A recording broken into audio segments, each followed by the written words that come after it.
Today I wanted to make a video about watches and their relationship with cartoon characters. I just thought it'd be quite interesting to explore some of the kind of history and the reasons really why some of these cartoon characters end up on some of the dials and the straps, etc. of sometimes quite expensive, well, sometimes really expensive watches. So obviously if I look down and consult my notes, so the very first time that I can find in which a cartoon character appeared on a watch dial was in 1933. A company called Ingersoll, which still exists now in a slightly different format. I think it's been bought out by a couple of other companies since then. They featured Mickey Mouse on the dial. Basically, it appears that Walt Disney wasn't the marketing genius that he was later on, and he was only given a few $100s basically to put his creation on the dial. And apparently it saved Ingersoll actually from bankruptcy. Aimed at boys, young boys, and I'll put a picture up here on the screen so you can see what they look like. It's the old kind of Mickey Mouse watch with the the hands. Mickey Mouse's hands represent the hour and the minute hands. Pretty cool. Obviously the first ever use of Mickey Mouse on a watch, which is something that's happened since then on countless watches, including Timex, Loris, Bamford, which is a slightly different company, which we'll get to in a bit. Another cartoon that features heavily on watches, watch dials, is Peanuts, otherwise known as Charlie Brown, and a range of watchmakers have put Peanuts products on their dial, such as Timex, for example. I'll put an example here. There's a Peanuts range. I'm a big fan of Peanuts, and anything with Peanuts on kind of attracts me. But obviously the most famous, or maybe not the most famous, but the most widely respected example of this is obviously the Speedmaster Snoopy. So what happened in relation to the Speedmaster Snoopy, just very, very briefly, obviously, was that Snoopy was used as a symbol of success on a mission. So you would get a Snoopy badge drawn by the artist who created Peanuts to, if you've been successful on a mission. And what happened was that in Apollo 13, the mission Apollo 13, they had to use the Speedmaster. As you all know, Speedmasters are issued to astronauts. They had to use the Speedmaster to time re-entry. I'm not an astronaut, I'm not an expert in these things, but basically they had to time the fact that on re-entry to the atmosphere the ship was at a particular angle, and that took 14 seconds. So they had to time that really, really accurately. The Speedmaster did this, and therefore the Speedmaster received the Snoopy Award. Hence the Snoopy Award Speedmaster, which is pretty much the hottest Speedmaster that you can buy. It's like £20,000 to buy it. I really like the watch. I think it's brilliant. I could never afford one. Again, I'll put a picture up on the screen so you can see it. You'll probably be familiar with it, but it's got the 14 seconds. What can you do in 14 seconds? It's got a really interesting dial with Snoopy on the dial. It's got Snoopy on the back of the case, so it's really, really different to the other Speedmasters. So that's where the Snoopy tie-in with the Speedmaster came from. It wasn't just they put it on the dial because it was a cool symbol or a cool cartoon. It actually meant something, but Snoopy had a wider association with NASA and with astronauts long before they put it on a Speedmaster.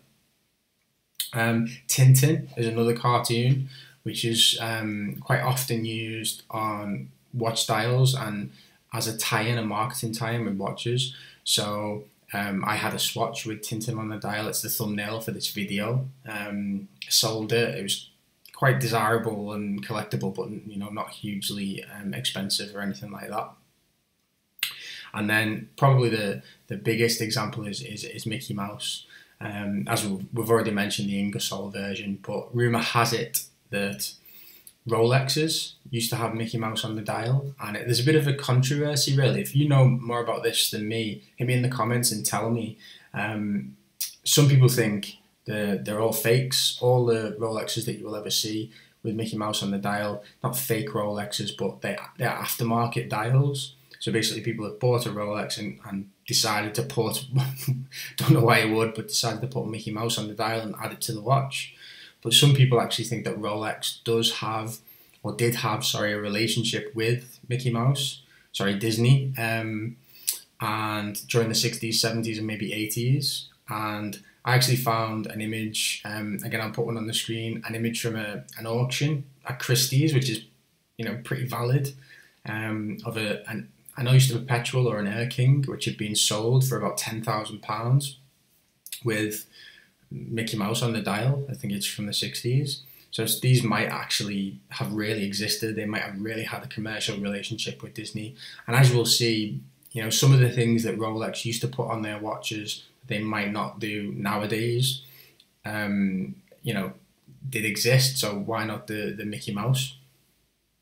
And then there's Bamford. This is quite a controversial one, really, because Bamford basically are a group who create their own watches, but based upon using the models from other companies. So, for example, they'll take a Submariner and they'll create a whole new watch using that Submariner. So again, I'll put an image on the screen. They have Disney versions, Peanuts versions. The version that I've just shown you on the screen is Popeye, and basically they use the hands differently. They create new hands, they create a new dial, they embellish the things that are already there. But this is, you know, a really expensive service, if you like, and you're taking a luxury watch and you're adding a cartoon to it, and, you know, creating a whole new thing, which is quite interesting.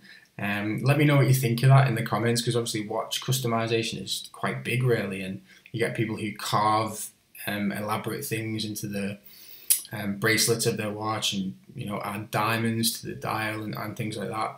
Not a huge fan personally, but I can see the craftsmanship that goes into these Bamford things. Bamford actually features in A Man and His Watch, so if you're watching this and you've not read that book, one of the entries in A Man and His Watch is a Bamford watch. Personally, it's not for me, but I can appreciate the craftsmanship or the thought that's behind it, if you like. Last but not least is IWC and the Petit Prince edition of the Mark 18, I think it is.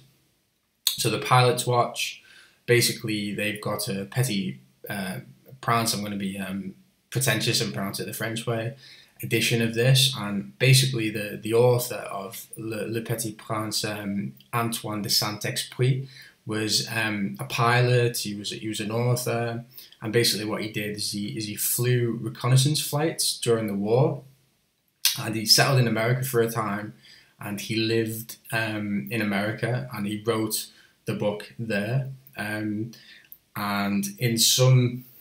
for some reason he took a reconnaissance flight in 1944, and he was never seen again, apparently, and that is what the Petit Prince edition of the Mark 18 commemorates. It commemorates, you know, his work during the war, and obviously the book that he wrote and the life that he lived, which I didn't actually know until I researched this video. I just thought it was, you know, a cool thing to put on the back of the watch.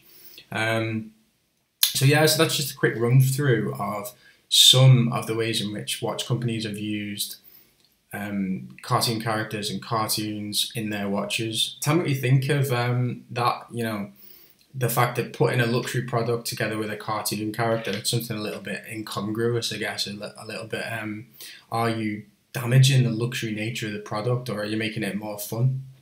It's something that can allow you to, you know, express your individuality. Tell me if you know of any more that I've missed out. If you like my video, please subscribe to my channel. Every subscription helps, and thanks very much. Bye bye.